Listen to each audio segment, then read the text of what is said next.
The first 6 months was brutal. I tried like pretty much every business model, drop shipping, crypto, clothing brand. Like I can get attention. That's like my number one thing. A lot of people start their agency or start their business through word of mouth and like going to networking events. The average person to see you at least 7 times before they even consider buying from you. I think the bubble won't be from knowledge perspective, or it'll be more so from a tool development perspective. I only left my full-time job in August to fully focus on my development company. Understanding what the market wants and being the person that can provide value to that market, so to speak, like nailing down what tools are actually applicable to you as a business owner, and in your perspective, what is needed to actually work on from a development perspective. I haven't seen you since Lisbon. It's been a while. Yeah, it has been a while. We're in Dubai for the people watching. Yeah. Misha came in a few days ago. Yeah. How are you finding it, I guess? It's fast paced. I think I'm running on about 2 hours sleep collectively in the last 2 days. Little bit jet lagged. Like coming from Ireland, it's like 4 hours difference ahead. So it's just it's a little bit tiring, but I'm starting to get used to it a little bit now. Yeah. Very cool space, very not good for business. Great opportunities when it comes to AI, especially. Mm-hmm. And just see how it goes, and also tax. Yeah. But yeah, no, it's great to see you again.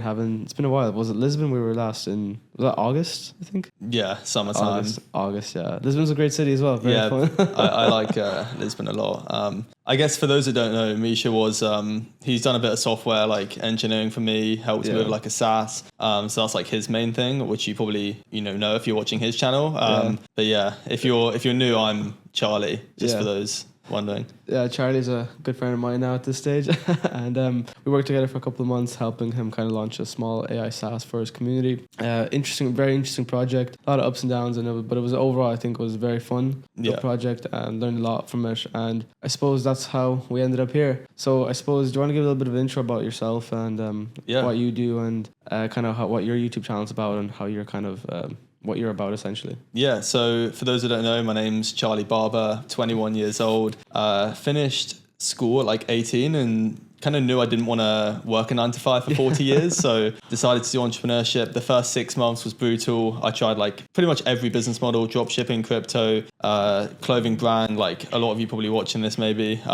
Then got into like agency work, so I started on Upwork, got a few like projects, nothing crazy because it was quite random. Like I was doing video editing, like UGC, just typical like agency freelancer work. Naturally progressed over the months, and the months then decided to pivot into something more like scalable, which was YouTube at that time. And I've been cooking on YouTube for like 2 years now, mostly in the AI space. I was actually one of the first, people don't know this, but I was actually one of the first in the AI space. There was probably a handful, I don't want to name them, but there was like 2 Liams, me, maybe Joe, and a few other people who were doing like the whole AI agency kind of thing. But now it's a bit different. In my opinion, it's getting a bit like it's getting a bit saturated now. It's not. It hasn't got a good rep now, just because of the people who are getting into it haven't really had like experience. Experience. Like you see these big names. I'm not going to mention them, but. No. I think you're one of the and I say this genuinely, you're one of the first YouTubers that I came across in the space when I think ChatGPT first came out. Was it 3 years ago? In around that platform? It's crazy times. I seen you like cooking up some YouTube videos, how to get leads from a CSV file. And onto Chat. I actually watched a couple of those videos back in the day. Like I was like, oh, that's pretty sick. Like when I was researching my companies as well, like I launched in this. I put the idea kind of into fruition around November / October of 2023. And we landed our first kind of client in December of 2023. And when I was researching how to like get leads and stuff, a lot of for my clients, I was watching your YouTube video as well. It's pretty sick. But I suppose, as you guys know, you're watching my YouTube channel, a little bit about me. I did quite the opposite of Charlie. Like I only left my full-time job in August to fully focus on my development company. And prior to that, I have almost a decade in university experience. So like I think I'll be coming up to 9 years now across 3 degrees: computer science and business, software development and database design, and now a master's in AI, which I'm finishing off. But it's interesting to see how the worlds collide like that, But as you said, like the rep in the space right now is very bad. And I think people that have genuine experience from both, in your case, from a longevity perspective and actually being ingrained in the space over the last couple of years, and someone like myself that comes from like a corporate and educational background that knows what they're talking about, is a little bit more, I would say, in a better position to understand and consult people and actually provide genuine value to people when it comes to the space. But 100%, like what you're saying, is there's a lot of reps, like guys right now, everybody's trying to sell AI voice agents to receptionists. Yeah, 100%. It's just like it's funny. But yeah, it is interesting because we're probably like opposite skill like sets in terms of I feel like you're more of like a back end guy, like you know a lot about software engineering. I'm more like front end, like just marketing. I'd say that's my number one thing, just like marketing. You nailed it fairly well with the YouTube channel and stuff there. Like I can get attention. That's like my number one thing. We live in an attention economy right now. Who said that? I forget. I won't say educator, but I don't think it was. Everyone. It's true though. It's very true. Like a lot of people have, I mean, in my opinion, the best people at what they do typically aren't the best at like marketing, which is such a shame because so many people have great products, but they just can't market it. And like the smartest people aren't the ones like on YouTube, like usually talking all the time. The real killers and the people who are like very techie, like they aren't like good at YouTube. But I just kind of understood that like if I have to go on YouTube to have the life I want and just achieve my goals, then I'm willing to do that. It's a trade I'm willing to make, to be honest. So no, that's exactly it. Like personally, like when I started doing content, hated it. Like I did not want to do it at all. But again, as we do live in the attention economy, I have to post and get people's attention and kind of put your face out there a lot. Like my method now, I actually only started running cold email for one of my I like cold email. I've gotten back into it. Cold email is fun. Like I have a couple of guys that are helping me out with cold email, so to speak. And I was actually at a conference in London, in Windsor, not so long ago, and a couple other guys in the space. And what I'm trying to do right now is kind of productize some offers based on past automation and kind of scale it through cold email, because up until this point, my method of acquisition was just networking and group chats. Like so that's a lot of people though. Yeah, it's just like because. Like we do a lot of custom big builds, and all of them, most of them just kind of come from like referrals. I think you came from a referral or a group. Somebody made a group chat for us as well. I have no idea actually how we even got in contact. I remember, there was one guy that made I forget his name. He made a group chat with us, and then I think we had a quick call. You asked me to kind of give you a talk in your community, but nothing really came from it. And then a while later, he came to me with that idea. Yeah. But it was again like referrals community. That's been my bread and butter up until this point. But it's hard to scale it. But so we're trying to like productize a lot of the cold emails. Using cold email to some of the offers as well. But I don't think that's that bad though. Like a lot of people start their agency or start their business through just like word of mouth and like going to networking events, and I would honestly recommend that. Like same. Ben Francis, like the Gymshark guy, like that's how he actually started. Not many people know that. Like people associate Gymshark with like social media, and obviously they have a crazy like affiliate model, same with like every other brand. But he actually started by going to pretty much every single like in-person gym like expo in the UK, and that's how he actually got his initial like brand out there. Really? So if you're starting, like I would recommend just going to like events and just like becoming the person who gets in the right room. I started kind of piloting a couple of guys for like a mentee thing. It's something I'd like to do maybe down next year. I haven't really like a networking group, you mean? Not even networking group, just a couple of guys reached out to me saying, how can I get into the development space? Okay. And I took on, I think, like one or two guys for it, and I told them, listen, the best way to get clients for cheap and free and actually get exposure is to go to like these networking events and get added to as many group chats as you can. And once you're added to them, shamelessly posting them. Because that's what helped us grow. And I think there's like a rise of these like networking communities as well that you can join. I think your community is really good. So to speak, I know you have like a nice community there. You have like do a lot of calls and stuff. But even something like joining like that, we have like even a niche community of people that are there to kind of support you and help you out. And they have a couple of good group calls as well. I think is really important. That's what helped me out a lot as well. But it's an interesting space, and I think AI is going into like a very interesting place as well.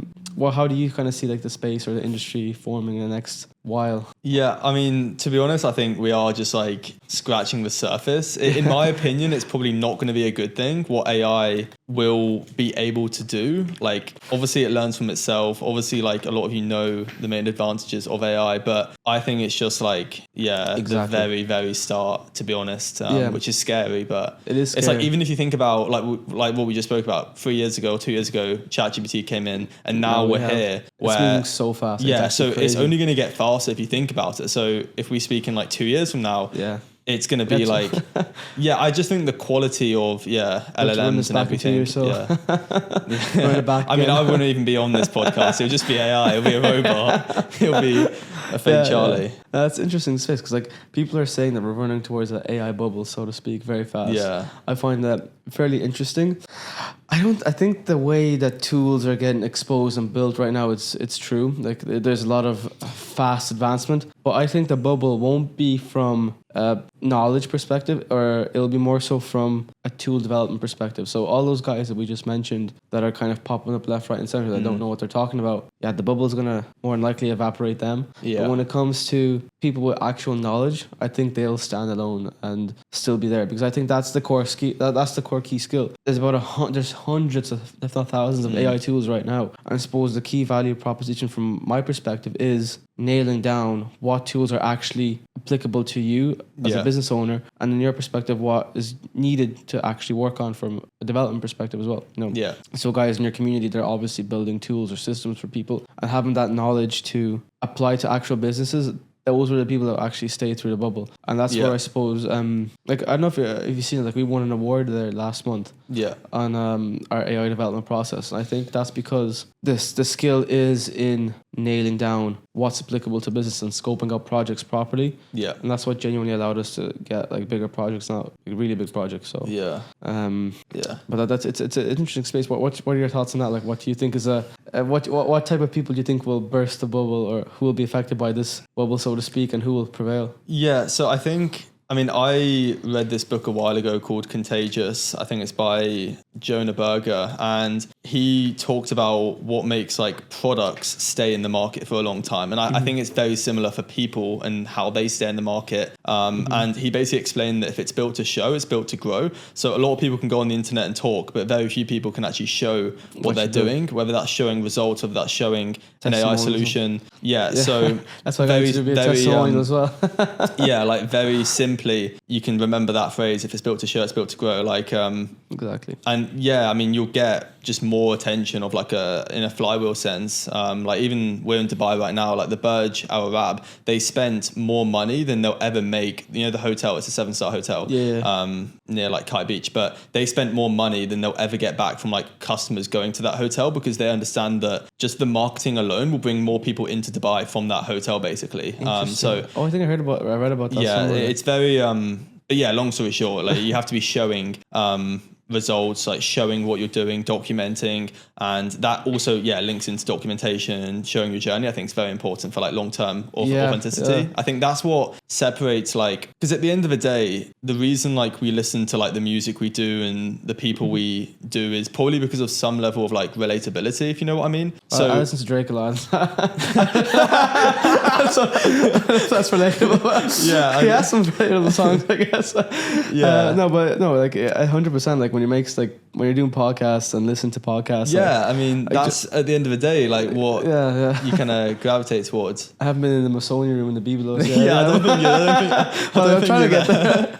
Hopefully the next couple of years. You're 100% right. Like it comes down to understanding what the market wants and being the person that can provide value to that market, so to speak. Like we live in an information. People need information to get to point A to point B, and then they also need skills, like value proposition to get actually build things as well. So I think what you're saying makes perfect sense. You know, I would put you on the spot. You had to pause out drinking water, bro. I was gonna say earlier that market sophistication has kicked in. I've noticed it at least, where it's not like 2022 where you could send a message and someone would get on an appointment with you, even though it's a free call. It is a lot more difficult nowadays. Obviously, like the whole follow-ups and stuff has always been a thing. Like you have to do your follow-ups, you have to like lead nurture. But we talked about like how I'm good at generating attention. Something that I've had to get better at and I've had to hire people for is like more of the lead nurturing part. So I don't know if you see my IG. Your appointment said a text me a couple of times. It's a lot more of like my story, and also every day you're going to be seeing like an Instagram. So I mean, how it works is like, first of all, you have to get leads, which is lead generation. That could be posting trial reels, it could be YouTube, it could be any platform, to be honest. You did trial reels. I haven't tried them out yet. That's sick. Yeah. Really? I got like 250,000 views, like thousands of warm comments for this like AI tool. So like you post a trial reel, make sure you get people. So obviously you have the auto DM, like whether that's ManyChat or GHL. So whenever people comment, you send them the thing you're talking about, right? You probably understand that, but you should also get people to follow you in order to send the actual like free lead magnet, basically. You used to follow along now. You grew quite well. I've had like ridiculous amount of followers recently. So I just cracked IG basically. I've had to new course dropping soon. Like as I said, like lead generation, you could be trial reels, like they're sick for anyone watching. Just do trial reels, you'll get like thousands of views. But then you need to get people to follow, so you get them to follow you in order to receive the free lead magnet you talk about in the trial reel. And then you have to be posting stories daily, same with like reels, but on a more personal level. So that's more lead nurture. So you have lead generation, lead nurture, and if you do those two things very well, you'll get people to buy you basically over the internet. I'm actually releasing a YouTube video now on like a sales agent system. Yeah. And I created a Notion doc. I haven't tried trial reels yet, but I think I'll try. They're so good. I'll try to clip up a couple of clips from this, even maybe from this podcast. You have to do talking ones though. If you don't do talking ones, talking as in like directly facing to the camera. Yeah, if you do like faceless reels, what we found is we get a lot of like unqualified leads, people from like third world countries basically, or just people that aren't who I would want to help. Exactly. So that's a quick tip. Interesting. Like I haven't really looked at that perspective as well, but I think creating like lead nurturing, all this stuff is very important, especially. Very important. Like we're in a trust crisis. It is. Like, and I think was it Hermosi or somebody said that the average person to see you at least 7 times before they even consider buying from you. It's like 7 hours, but yeah, I think because that's why you have to keep, as much as bad as it is, like you have to spam on your Instagram, on your LinkedIn. Yeah, it's just keeping people top of mind. Every day they should see your face. Exactly. And then just send them to like a longer form thing so they get more face time. And that's why I find the group chat method, I call it, is actually so, like I wouldn't say OP, but it's helped me a lot because I'm just in every single group chat on WhatsApp, Instagram that I'm in, just text and post and whatever it needs to happen. Like just because I think they're a little bit, group chats and networking events are a little bit more, I wouldn't say intimate is the right word, but it's like people are like more close cornered. Like if people are in like, or even communities. You mean more open? Open-minded, or even in a community. Like I think you have like a wins page on your in your school or something along those lines. People post in there. It's yes, you have a sense of community. Yes, you have people that are helping you out, and I think having like an ecosystem like that is quite important. I know we're seeing like a rise of these communities and all that stuff as well, but if you're someone that's credible and you have a community, like I think I've seen so many guys pop out now that I have no idea about AI whatsoever, and they're just very new, just trying to capitalize and they call these different, they just kind of different names for their AI group chats, and it's just like overpriced communities and stuff like that. But again, I think people that have been here for a while and having access to that kind of community group is very, very good niche, you know. But I think that would be that's a good place to kind of get people in as well. Yeah, 100%. So, what's your plan? Like, are you trying to get to the next level, scale the community, or what's your kind of or what's your kind of next big play when it comes to AI, so to speak? Yeah, it's a good question. Like, to be honest, I thought about like other SaaS and like starting like another SaaS, and I've come to I've come to the realization that it's you need a lot of time and dedication when you're building. Yeah, I probably shouldn't be starting. And it's like at the end of the day, why would I create a SaaS when, in terms of long term, if we're talking like making a stupid amount of money, it's like I could see myself just adding more value to existing SaaS businesses, like like affiliate marketing type of thing, or. Yeah, like I just before you got here, I did an intro for like retail, which is like a AI. Oh, so like that the voice agent one? yeah, it's a Retail. voice agent. Yeah, so I was Yeah. speaking to head of growth at retail, and like Okay. I think that's like probably the longer term plan, and maybe getting some like equity in these like SaaS and just like but obviously not that company, but like other companies. I think that could be a play, and then just provide my value in terms of like just whether that's like marketing or I also know a lot of other creators, so it's like if a company wants to work with me and just give me a small amount of equity, like they would actually benefit quite a lot from that, whether it's like me helping them rank highly on YouTube for like SEO, if people are searching for like certain tools, like they can get their SaaS at the top, as well as I just know other creators that can also do that for them. That makes perfect sense. I think equity plays and I don't have to deal with how like hard a SaaS is to grow. I own a couple of like small equity positions on some SaaS companies now, and it is like a pain in the ass. Like it's difficult to manage everything and get everything to market, and you need teams in place, like and big teams in place. So I understand, like, but I think that's a good idea. Like just trying to get your way into that and be like the marketing guy for a lot of these companies. Like it's a good spot to be in. Personally, for ourselves, what we're going to try and do is try and scale the development side of it and refine the process a little bit better. Like I think, again, going back to all these different AI guys, especially when it comes to building stuff, I find having a good process map. I think we did a couple of roadmaps as well for it. We were doing our project, and it's good to nail down exactly what you're trying to build. Yeah, and I suppose trying to refine that process consistently is insane. Like if you were telling me, show me a process now to what it was in January, it's like 80% different. Like you're always evolving, and that's why we won the award last month, because I think understanding what the key problem is, doing good discoveries, providing good value, and building on what you say you would do is monumental. Like that's the trust factor, and that's what needs to happen in order to grow properly. So I think that's kind of my play, just to kind of refine the process and get things up and running better. Yeah, just more clients, more like better results. It's just a flywheel. Like you get a client, you deliver great results, leverage those results, and it's like for most people starting, it's like the hardest part is just getting like your first like few clients or even client, to be honest. Exactly, and that's why I think again the group chat method is so good, because people already trust you, or community methods already trust you. I don't know if you have do you have like a hiring wall in your community? You mean for like if members want to hire other members, like, or post jobs and stuff like that? No.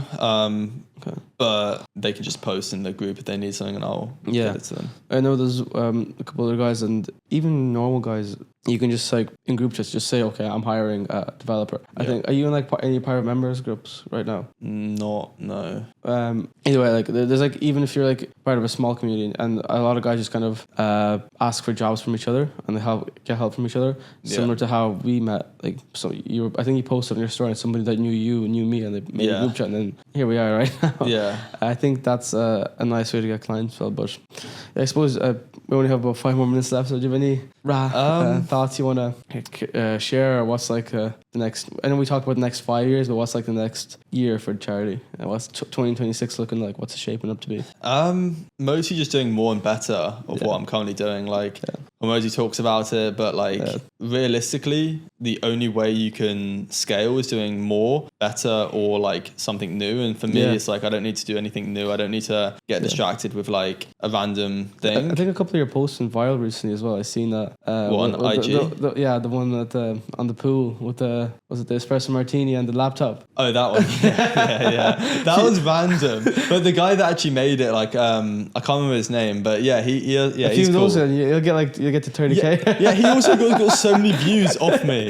I see. No, there was 2 different guys that did that. Like word for word. Did you see that? Word for word. They both got like 1 million views. I was like, that's crazy. Like a couple of those posts a year, man, or you'll go 30K, 40K, 50K followers on Instagram in no time. It's It's a great picture though, to be fair. Yeah, I need to aura farm more, but the number one, like, just aura farm now on the camera, like, look at it.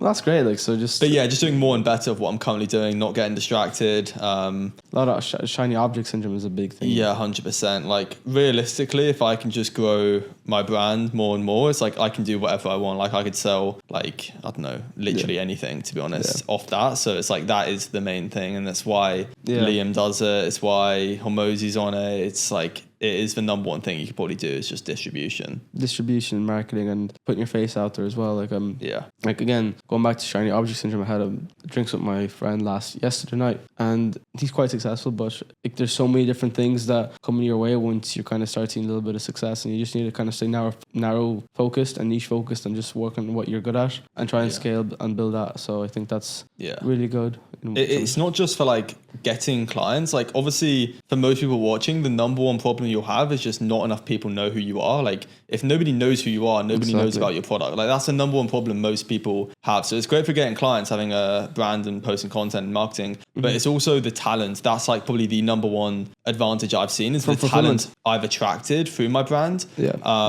Networking and just like it's overpowered still. So that's what I would focus on if you're watching this in 2026 is like just get into the right space of like personal branding, AI, and you can't really go wrong if you're consistent and you reach out to the businesses you want to help. You provide value first, because as I said, we're in a trust crisis. It is a lot harder. You actually have to give before you get back, and that's what I've done quite well, I think. But yeah, I think this thing our time's up now, but that's really great advice. We are in trust economy. I think just focus on what you're good at and then scale your talents and scale your skills. Any last one-liners for the crowd? It's difficult. One-liners. We'll give two-liners. We can two-liners. Just a quote that really stands out to you that you think is good. I mean, I've got a lot of quotes, but they're not so much like, I'm not a huge fan of business quotes. Like I'm big into philosophy, which not many people know about. I love Ryan Holiday. He's one of my favorite authors. Yeah. So like business quotes, not so much. I would say, I actually don't know. It's on the spot.